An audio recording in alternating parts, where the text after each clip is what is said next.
Assalamualaikum warahmatullahi wabarakatuh.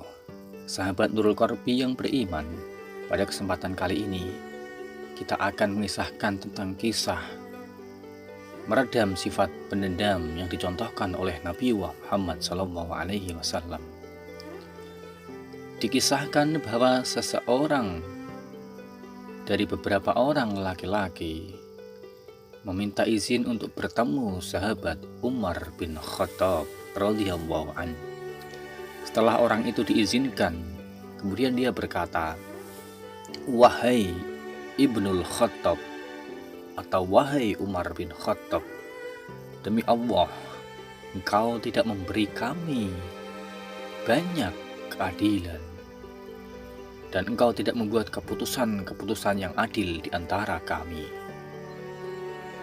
Ketika mendengar ucapan itu, Umar pun kemudian marah besar ketika mendengarnya. Bahkan saja Umar hampir saja memukul orang tersebut. Namun seorang sahabat yaitu Al-Hur bin Qais segera mencegah Umar seraya berkata, "Wahai Amirul Mukminin ya Umar, sesungguhnya Allah pernah berfirman kepada Rasulullah Muhammad, 'Jadilah engkau seorang pemaaf dan suruhlah orang mengerjakan yang ma'ruf, serta berpalinglah dari orang-orang yang bodoh.'"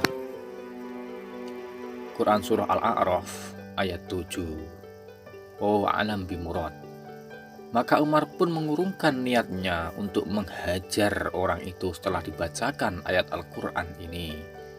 Setelah itu, pikiran Umar terus menerawang terhadap kitab Allah. Demikian dalam riwayat Al-Bukhari dari Ibnu Abbas radhiyallahu an. Ialah Ibnu Qudamah dalam Minhajul Qasidin memberikan komentar, rupanya Sayyidina Umar dalam hal ini telah berusaha untuk meneladani keteladanan agung yang telah dicontohkan oleh Rasul manakala saat itu terjadi perang yang berkecambuk, yaitu perang Uhud. Ketika Rasulullah SAW diminta oleh para sahabatnya untuk mendoakan orang-orang yang telah menyakitinya agar celaka, kemudian Rasulullah justru menjawab kepada para sahabatnya, "Aku sekali-kali tidak diutus untuk melaknat seseorang, tetapi aku Muhammad diutus untuk mengajak kepada kebaikan dan sebagai rahmat bagi seluruh alam."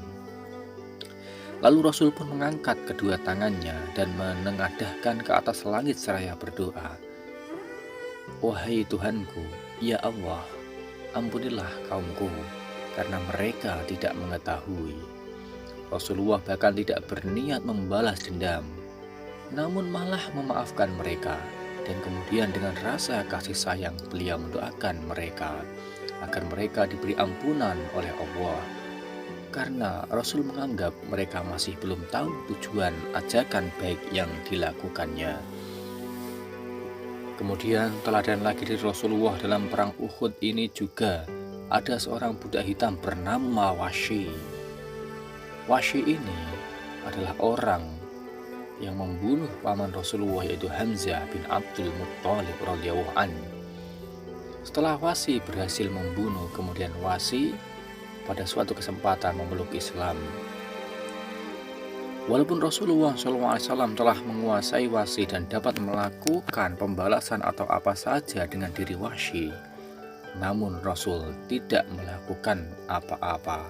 Bahkan justru Rasulullah SAW memaafkan orang yang membunuh pamannya, yaitu bernama Wahsy.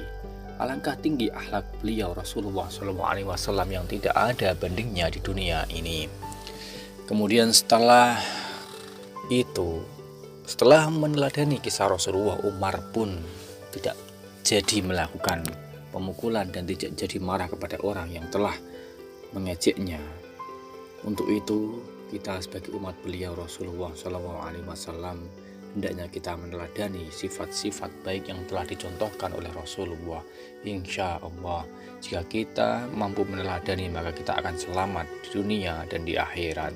Terima kasih kisah ini, semoga mendapat memberikan inspirasi bagi kita semua untuk selalu berbuat kebaikan dan selalu taat dalam perintah Allah dan Rasul-Nya.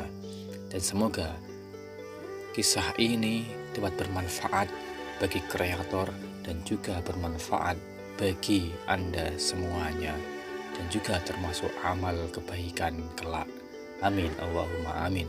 Allahu yahdi ila dawamis sabil. Assalamualaikum warahmatullahi wabarakatuh.